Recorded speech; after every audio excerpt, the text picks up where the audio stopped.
Hello， 大家好。今天想让大家来欣赏这一颗非常惊艳的、很出色的兰花，它的名字叫难忘的海蛇。这是它的初花，它长了2条花剑，昨天刚刚剪了1条。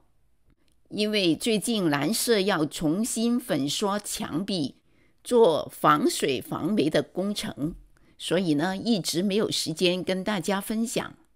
其实它已经开了超过1个月了，它的花期算起来还算蛮长的。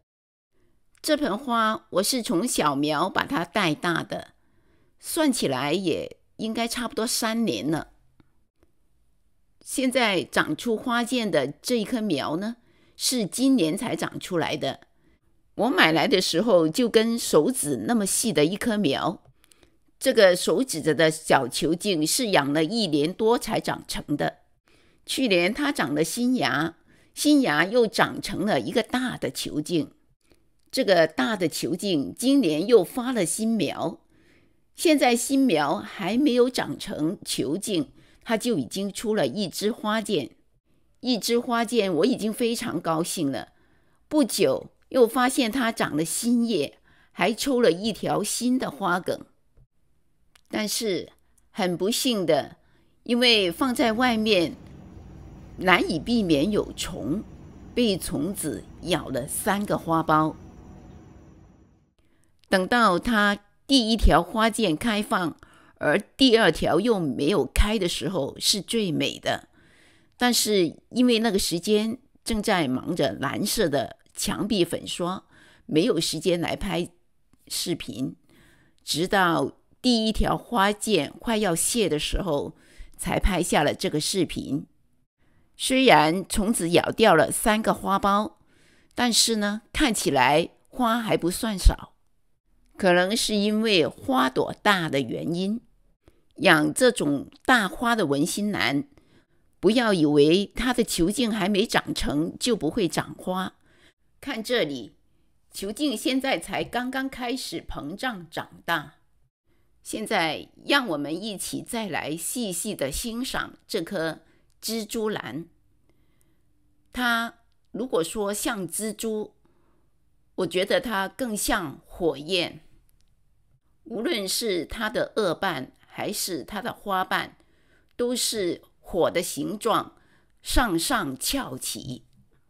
明亮的黄绿色配上紫棕色的虎斑纹，白色的唇瓣也叫舌瓣上编织了许多紫棕色的纹理图案。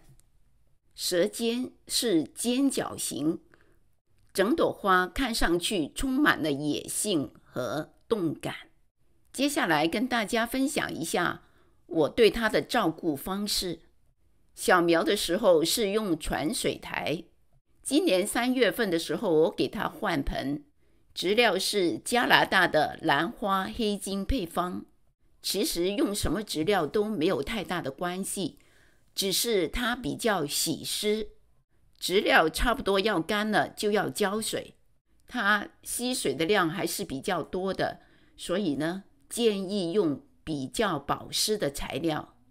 它跟大多数的文心兰差不多，喜欢中光和中等的温度。肥料方面呢，因为夏天我是把兰花搬到室外，为了方便，我就用了缓释肥。当它出现了花剑之后，也加了水溶肥，是高磷钾的肥，用建议浓度的1半，直到第1朵花开就停止用水溶肥。这花如果养得好的话，1年能开2次，所以如果没有加缓释肥的话，花后应该继续用水溶肥，让它长壮开花。这些就是今天想跟大家分享的内容，谢谢收看。